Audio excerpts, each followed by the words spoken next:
हास्य कलाकार हकाभा गढ़वीने अकस्मात नड्यो। स्टीयरिंग परनो काबू गुमावता अकस्मात सर्जायो। हकाभानी कार पाणीमां खाबकी गई हती। ધ્રાંગધ્રા નજીક આ અકસ્માતની ઘટના બની હતી। અકસ્માતમાં સદનસીબે કોઈ જાનહાનિ થઈ નથી। તસવીરો આવી રહી છે ધ્રાંગધ્રાથી, જ્યાં તેમની કારને અકસ્માત નડ્યો। જોકે હકાભા સુરક્ષિત છે અને તેમને સુરક્ષિત રીતે બહાર કાઢી લેવામાં આવ્યા। હાસ્ય કલાકાર હકાભા ગઢવીની કાર અકસ્માતગ્રસ્ત બની। સ્ટીયરિંગ પરથી કાબુ ગુમાવતા આ કાર પાણીના પ્રવાહમાં ફસાઈને રહી ગઈ અને નીચે ઉતરી ગઈ હતી। પાણીમાં ખાબકી ગયેલી આ કારમાંથી હકાભા સુરક્ષિત રીતે બહાર નીકળી ગયા હતા અને હાલ જાનહાનિ કોઈ થઈ નથી। સદનસીબે આ ઘટનામાં કોઈ જ જાનહાનિ નથી। તો બે અલગ અલગ તસવીરો આપ જોઈ શકો છો। હકાભાની કાર જ્યારે પાણીમાં ખાબકી હતી ત્યારે તેમની સાથે બીજા 2-3 જણા હતા, જેમણે હકાભાને ગાડીમાંથી બહાર કાઢી લીધા હતા। અને બીજી તસવીર તમે જોઈ શકો છો કે જે આખી કાર છે એ પાણીમાં કઈ રીતે ખાબકી હતી।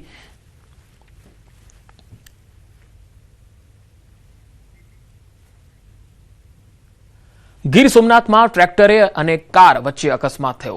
ડોડાસા નજીક ઉના કોડીનાર હાઈવે પર આ ઘટના બની। અકસ્માતમાં એક વ્યક્તિને ગંભીર રીતે ઈજા પહોંચી છે।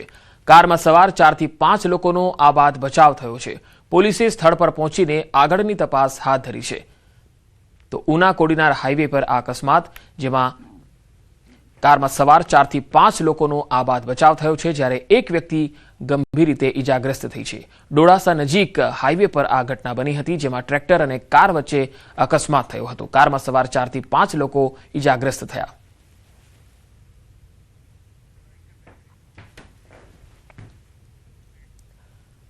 અમદાવાદમાં એક દિવસના વિરામ બાદ વહેલી સવારથી જ ફરી મેઘરાજાની ધમાકેદાર બેટિંગ થઈ। વહેલી સવારથી જ અનેક વિસ્તારોમાં ધોધમાર વરસાદ શરૂ થયો। સવારે 6 વાગ્યાથી લઈને 8 વાગ્યા સુધીમાં સૌથી વધુ થલતેજ વિસ્તારમાં વરસાદ થયો। થલતેજ અને સાયન્સ સિટીમાં 2 ઇંચથી વધુ વરસાદ નોંધાયો છે, તો ચાકોડિયામાં 2 કલાકમાં 1 ઇંચ વરસાદ થયો છે। ઓઢવ, વિરાટનગર અને નિકોલમાં 1-1 ઇંચ વરસાદ સવારે નોંધાયો છે, તો કઠવાડા, વસ્ત્રાલ, ઉસ્માનપુરામાં પણ 1-1 ઇંચ વરસાદ થયો છે। વાસણા, રાણીપ, નવરંગપુરામાં 1-1 ઇંચ વરસાદ થયો। બોડકદેવમાં 1.5 ઇંચ, ચાંદોડિયામાં 1 ઇંચ, મેમનગરમાં 1 ઇંચથી વધુ વરસાદ થયો છે।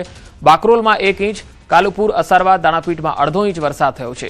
અમદાવાદ શહેરના વિવિધ વિસ્તારોમાં સવારથી જ ગાજવીજ સાથે વરસાદ તૂટી પડ્યો હતો। વરસાદથી શહેરના અનેક વિસ્તારો પાણીમાં ગરકાવ થયા। સવારે લોકોની આંખો ખુલે એ પહેલા જ વરસાદે ધબધબાટી બોલાવી દીધી। Thaltej cross road TGB hotel પાસે પાણી ભરાઈ ગયા। થલતેજ વિસ્તારમાં ધોધમાર વરસાદ પડતા પાણી ભરાયા। પેલેડિયમ મોલથી થલતેજ જવાના રસ્તા પર એટલા પાણી ભરાઈ ગયા છે કે વાહન ચાલકોને અવર જવરમાં મુશ્કેલીનો સામનો કરવાનો વારો આવ્યો। વરસાદી પાણી ભરાતા વાહન ચાલકો પણ અટવાતા જોવા મળ્યા।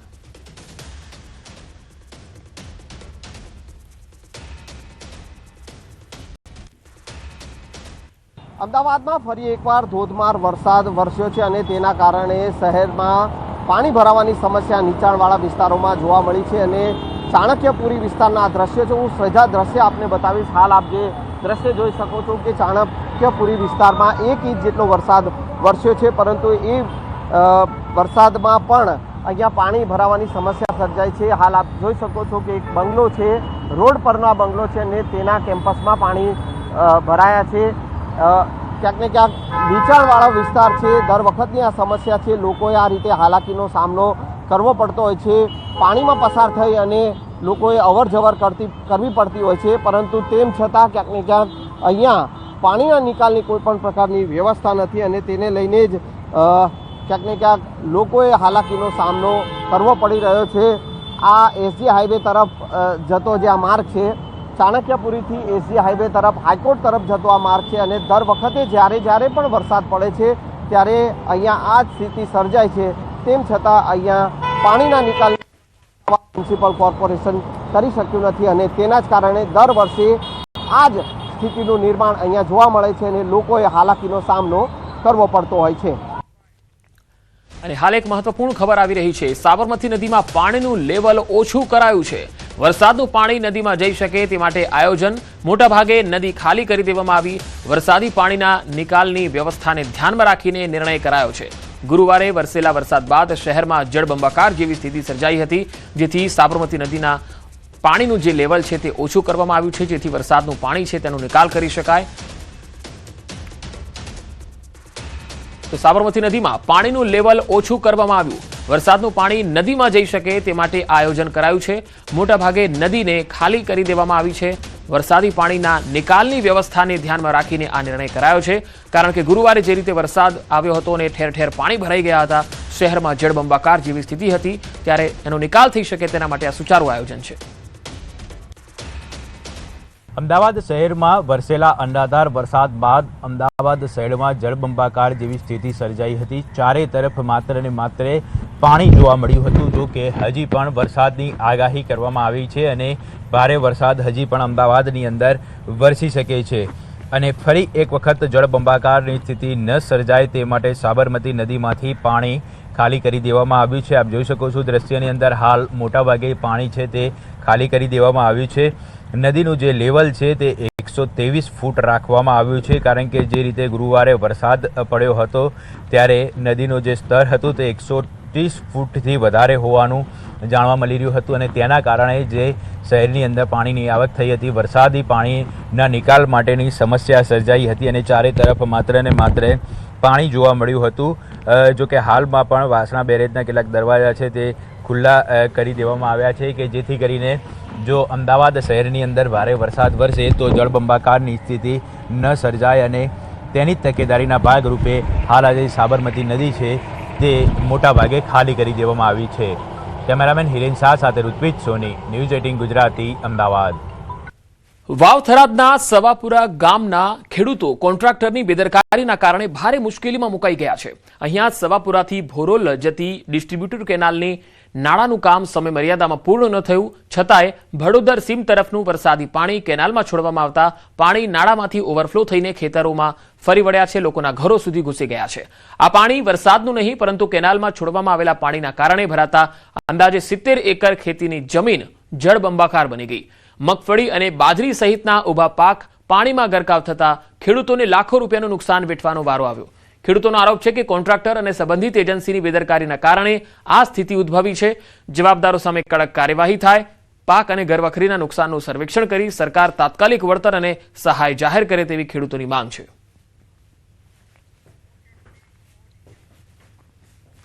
મિલીભગતના કારણે આ કામ ચાલુ થયો નહીં અને વરસાદ થઈ ગયો એટલે ભડોદર સોઈયા પડ્યા જ છે, એટલે ભડોદરનું પાણી બધું ઓય આવ્યું એટલે ઓય આ લોકોને ન છૂટકે માદેવીનું રૈતરું પડાય એમ હતો, એટલે માદેવીએ ઓય ફોટ્યું ફોડવું પડ્યું, ન ફોડ્યા તો પેલી બાજુ ફૂટીને આવ્યો હતો, એટલે ફોટ્યું ફોડ્યું એટલે 30-35 એકર જમીનમાં નુકસાન થયું છે।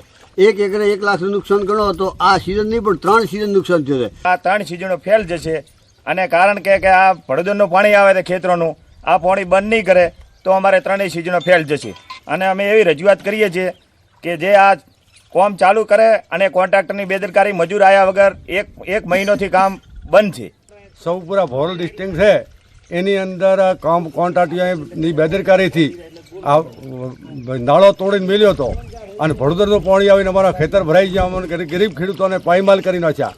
હવે અમારે છ જાવું તો ગમે તે રીતે સરકાર ખૂબ કટિબદ્ધ છે પણ આ કોન્ટ્રાક્ટોએ અમને છીરું મળ્યા છે। તો ચૂડા અને લીંબડીમાં ફરી એકવાર વરસાદ। એક દિવસના વિરામ બાદ વહેલી સવારથી જ વરસાદ શરૂ થયો। ચૂડામાં વહેલી સવારે 6 થી 8માં 2 કલાકમાં અંદાજે 1 ઇંચ વરસાદ ખાબક્યો।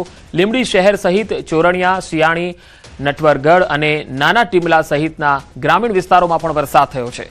સતત વરસી રહેલા વરસાદથી હવે કપાસ, મગફળી સહિતના ઊભા પાકોને નુકસાન જવાની ભીતિ છે।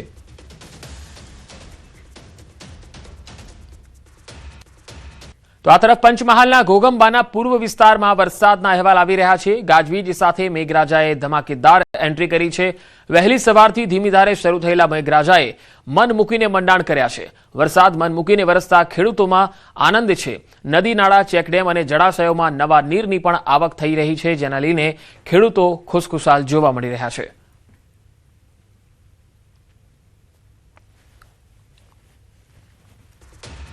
તો ગુજરાત પર ફરી આફતના એંધાણ। જી હા, બંગાળની ખાડીમાં ડિપ્રેશન બન્યું છે। કાલ સુધીમાં વધુ મજબૂત બનશે અને ડીપ ડિપ્રેશન બનશે। ગુજરાત તરફની દિશામાં આ સિસ્ટમ આગળ વધે તેવી સંભાવના દેખાઈ રહી છે અને તેને લઈને આવતીકાલ સુધીમાં જો તે મજબૂત બનશે અને ડીપ ડિપ્રેશન બનશે તો ભારે વરસાદની સ્થિતિ ઉદ્ભવશે।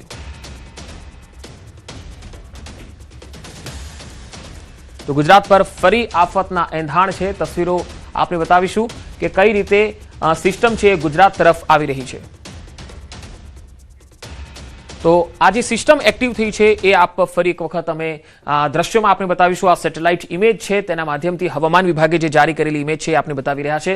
આ ગુજરાત છે જેના પર આ સિસ્ટમ છે તે એક્ટિવ થઈ છે. એક તરફ અરબી સમુદ્રની અંદર જે છે એ અને એક બંગાળની જે લો પ્રેશરની સિસ્ટમ છે બંને ભેગી થઈને ગુજરાત ઉપર જે છે એ ભારે વરસાદ લાવી શકે છે. આવતીકાલે આ સિસ્ટમ છે એ વધારે મજબૂત બનશે અને ડીપ ડિપ્રેશનમાં પરિવર્તિત થશે. અને જો ડીપ ડિપ્રેશનમાં પરિવર્તિત થાય છે તો ગુજરાત આખામાં તે ભારે વરસાદની સ્થિતિ ઉદ્ભવે એવી સ્થિતિ જોવા મળશે. અને કચ્છ અને ઉત્તર ગુજરાતના જે વિસ્તારો છે એમાં સૌથી વધારે વરસાદ આવે તેવી સ્થિતિ દેખાઈ રહી છે. અને મધ્ય ગુજરાતના અને સૌરાષ્ટ્રના જે કાંઠાના ભાગો છે તેમાં પણ ધોધમાર વરસાદ લાવે તેવી સંભાવના દેખાઈ રહી છે. તો ગુજરાત પર આફતના આ મંડાણ દેખાઈ રહ્યા છે. આ જે સિસ્ટમ છે એ હવામાન વિભાગ તરફથી જે સેટેલાઇટ ઇમેજ છે એ જારી કરવામાં આવી છે, જેમાં ગુજરાત જે આપ જોઈ શકો છો આ ગુજરાત છે અને તેના ઉપર જે આ સિસ્ટમ છે, આ જે સિસ્ટમ છે એ તમે જોઈ શકો છો કે કઈ રીતે ડીપ ડિપ્રેશનમાં ફેરવાઈ રહી છે. ધીરે ધીરે આ સિસ્ટમ ડીપ ડિપ્રેશનમાં જશે ત્યારે આવતીકાલ સુધીમાં આ જે મજબૂત સિસ્ટમ છે એ ગુજરાત પર વધારે સક્રિય જોવા મળશે અને મજબૂત થશે ત્યારે ગુજરાત ઉપર તે ભારે વરસાદ લાવશે. અને કયા કયા વિસ્તારો એવા છે તો જુઓ, આ કચ્છનો આખો ભાગ તમે જોઈ શકો છો, કારણ કે આ ડીપ ડિપ્રેશન બનશે ત્યારે એ કચ્છ અને ઉત્તર ગુજરાતના જે આ ભાગો છે તેને વધારે સ્પર્શ કરે છે. એટલે આ બંને ભાગોમાં સૌથી વધારે વરસાદની સંભાવના રહેશે. થોડી રાહત બાદ ફરીથી આફતના એંધાણ દેખાઈ રહ્યા છે. ફરી ગુજરાત પર સંકટના વાદળ છે. આગામી અઠવાડિયામાં એક સિસ્ટમ સક્રિય થઈ રહી છે. બંગાળની ખાડીમાં વેલમાર્ક લો પ્રેશર સક્રિય થયું છે. ભારે વરસાદની આગાહી રહેશે. 30 જુલાઈ આસપાસ ગુજરાતમાં તેની અસર થશે. ભારે અતિ ભારે વરસાદની આગાહી જોવા મળી રહી છે. 30 જુલાઈ છોટાઉદેપુર, ભરૂચ, તાપી અને વલસાડમાં ભારે વરસાદની આગાહી છે. તો 1 ઓગસ્ટના રોજ દક્ષિણ ગુજરાત અને સૌરાષ્ટ્રમાં ભારે વરસાદની આગાહી છે. દક્ષિણ ગુજરાત અને ઉત્તર ગુજરાતમાં વરસાદ રહેશે. સૌરાષ્ટ્રમાં વરસાદ અને ઓછા વરસાદની આગાહી છે. આજે ઉત્તર ગુજરાતમાં કેટલાક જિલ્લામાં ભારે વરસાદની સંભાવના છે. 2 દિવસ ગુજરાત માટે યલો એલર્ટ છે. રાજસ્થાનમાં લો પ્રેશર બન્યું હોવાના કારણે વરસાદ હતો. સિઝનમાં કુલ વરસાદ 12% વધારે નોંધાયો છે. અમદાવાદમાં સામાન્ય કરતા 45% વધારે વરસાદ નોંધાયો છે. अगले आने वाले हफ्ते में वार्निंग की, तो उसमें जो है डे 1 और डे 2 आज और कल के लिए जो है येलो अलर्ट रहेगा, जिसमें हैवी रेनफॉल के चांसेस है. मोस्टली जो है आज के लिए नॉर्थ गुजरात के जितने भी डिस्ट्रिक्ट्स हैं उसमें जो है कुछ जगहों पे हैवी रेनफॉल होने की संभावना है. साथ ही अगर कल की बात करें उसमें वाव खराट तथा पैटर्न जो है उसमें मोस्टली हैवी रेनफॉल एक आध जगहों पे होने की संभावना है. साथ ही साउथ गुजरात के जो डिस्ट्रिक्ट्स हैं जिसमें मोस्टली सभी डिस्ट्रिक्ट कवर हैं, बड़ौदा, सूरत, छोटाउदेपुर, नर्मदा और साउथ गुजरात के नवसारी, वलसाड, तापी, दमन, दादरा नगर हवेली सभी डिस्ट्रिक्ट्स में जो है हैवी रेनफॉल की संभावना बनी हुई है. और उसके बाद जो है ये जो रेनफॉल है बेसिकली ये सिस्टम जो लो प्रेशर वेस्ट राजस्थान और नेबरहुड में बना हुआ था उसकी वजह से वो धीरे धीरे जो है आगे मूव हो रहा है. तो अब जो है कल से जो है थोड़ी और बारिश हमें कम देखने को मिलेगी. साथ ही अगर हम बात करें आगे आने वाले हफ्ते में सिस्टम जो है बना हुआ है वेलमार्क लो प्रेशर जो है over north west Bay of Bengal and adjoining Orissa and West Bengal coast में वो जो है गुजरात की तरफ मूव कर रहा है और उसकी संभावना जो है 30 के आसपास जो है गुजरात में पहुंचने की है, जिससे जो है गुजरात के कई हिस्सों में जो है भारी से अत्यधिक भारी वर्षा की संभावना है. હવે આપને બતાવીએ ગાંધીનગરના સંત સરોવરના દ્રશ્યો, જ્યાં પાણીનો ફ્લો જઈ રહ્યો છે અને પાણી વધી રહ્યું છે. સંત સરોવરમાંથી પાણી પણ છોડવામાં આવી રહ્યું છે, કારણ કે સાબરમતી નદીમાંથી જ્યારે પાણીની આવક આવે ત્યારે આ પાણીની આવક જે છે એ સંત સરોવરમાં થઈને જતી હોય છે. સાબરમતી નદીમાંથી પાણી છોડવામાં આવે એટલે સંત સરોવરમાં જાય છે. સંત સરોવરના 6 દરવાજા ખોલવામાં આવ્યા છે. સંત સરોવરમાં પણ પાણીની આવક વધી રહી છે, જેથી તેમાંથી પાણી છોડવામાં આવી રહ્યું છે. તો ગાંધીનગરમાં આ સંત સરોવર જેના દ્રશ્યો અમે આપને બતાવી રહ્યા છે, સાબરમતી નદીમાં પાણીની આવક નોંધાઈ છે, જેથી સંત સરોવરમાંથી પાણી જે છે એ છોડવામાં આવી રહ્યું છે. સંત સરોવરના 6 દરવાજા ખોલવામાં આવ્યા છે. જોકે હાલ કોઈ ભયજનક સ્થિતિ નથી. સંત સરોવરની જે સપાટી છે એ ભયજનક નથી. ઉત્તર ગુજરાતના વિસ્તારોમાં થયેલા વરસાદનું પાણી આવવાના કારણે સાબરમતી નદીમાં નવા નીર આવ્યા છે. ઉત્તર ગુજરાતમાં વરસાદ પછી પાણીની આવક વધી છે. બીજા દિવસે પણ સંત સરોવરમાંથી સતત પાણી છોડાઈ રહ્યું છે. સાબરમતી નદીમાં પ્રતિબંધ છતાં હજારોની સંખ્યામાં લોકો પણ આવી રહ્યા છે। બંને તસવીરોમાં તમે જોઈ શકો છો, સંત સરોવર નજીક હજારોની સંખ્યામાં લોકો ઉમટ્યા। ગાંધીનગર જિલ્લા કલેક્ટર દ્વારા 21 સપ્ટેમ્બર સુધી નદીના પટમાં નહીં જવા માટે સૂચના છે। લોકો પાણીની આવક થતા નદીની અંદર જોવા મળ્યા। કોઈપણ જાતના ડર વગર નદીના પટમાં જોખમી સ્ટન્ટ કરતા પણ નજરે પડ્યા। આ પ્રકારના ક્યારે નદીની પટમાં રીલ બનાવી કે સોશિયલ મીડિયા માટે વિડીયો તૈયાર કરવા આવું ક્યારે જોખમ ન લેવું, કારણ કે જિલ્લા વહીવટી તંત્રની સૂચનાને અવગણવાથી તમે કાયદાની જાળમાં પણ આવી શકો છો અને સાથે સાથે જીવને પણ જોખમ સર્જાઈ શકે છે। સુરેન્દ્રનગરના લીંબડી તાલુકાના નાના કઠેચી ગામમાં વરસાદ બાદ તારાજીના દ્રશ્યો સામે આવ્યા। આ તસવીરો જુઓ। ભારે વરસાદ અને ઉપરવાસમાં થયેલા વરસાદના કારણે ગામમાં પાણી ફરી વળ્યા છે। ગામના લગભગ 70% વધુ મકાનો પાણીમાં ગરકાવ છે। ગામમાં હવે બોટ ફરી રહી છે, નાવ ફરી રહી છે। લોકો ગામમાં એક સ્થળેથી બીજા સ્થળે જવા માટે આ હોડીનો સહારો લેતા જોવા મળ્યા। દર વર્ષે ચોમાસામાં આ જ પ્રકારની સ્થિતિનું નિર્માણ થાય છે, છતાંય તંત્ર દ્વારા વરસાદી પાણીના નિકાલની કોઈ જ વ્યવસ્થા થતી નથી। ગામજનો અહીંયા પારાવાર હાલાકી ભોગવતા રહે છે। નાના કઠેચી ગામથી આ તસવીરો આવી રહી છે। ગામમાં લોકોને અવરજવરનો એકમાત્ર સહારો હવે હોડી બચી છે। પાણીનો નિકાલ થતો નથી, એના હિસાબે આ બધું પાણી ભરી રહે। ઘર ફરતા ઘરમાં પાણી, ટાવર વાળો વિસ્તાર આખે આખો પણ લગ્ન છે। સામાન લેવા બધો પાણીમાં ઓળે લઈને આવવું પડે। કેટલાક મકાનો પાણીમાં? 75% પાણીમાં છે। તો બધા આવી રીતના જ ઉપયોગ કરે? હા। રાજસ્થાનના બાડમેરમાં ધોધમાર વરસાદથી જનજીવન પ્રભાવિત થયું। જિલ્લા મુખ્યાલય પર મેઘરાજાની ધમાકેદાર બેટિંગ જોવા મળી। ભારે વરસાદથી શહેરના રસ્તાઓ પર પાણી ફરી વળ્યા। નીચાણવાળા વિસ્તારોમાં જળબંબાકાર જેવી સ્થિતિ જોવા મળી। બલદેવનગરના અનેક ઘરોમાં પાણી ઘૂસી ગયા। સ્થાનિકોએ જિલ્લા પ્રશાસન પાસે મદદની માંગ કરી છે। વર્ષોથી પાણી ભરાવાની સમસ્યાથી બલદેવનગરના રહેવાસીઓ પરેશાન થયા છે। ધોધમાર વરસાદ બાદ શહેરમાં પાણી નિકાલની સમસ્યા સર્જાઈ છે। તો રાજસ્થાનના બાડમેરમાં પણ ધોધમાર વરસાદ અને અહીં પણ શહેરના જે મુખ્ય રસ્તાઓ છે એ જળમગ્ન બન્યા છે। અવરજવર કરવા માટે વાહન ચાલકોને ખૂબ જ હાલાકી ભોગવવી પડી રહી છે, કારણ કે રસ્તાઓ જળમગ્ન થયા છે। રસ્તાઓ ન દેખાતા કેટલાય ટુ વ્હીલરો બંધ પડી ગયા। વાહનો ખોટવાવાના, અટકી જવાના અને વાહન ચાલકો અટવાયા હોય એવી સ્થિતિ પણ જોવા મળી રહી છે। કેટલાય વાહન ચાલકો વાહનોને ઢસેડીને લઈ જતા જોવા મળ્યા।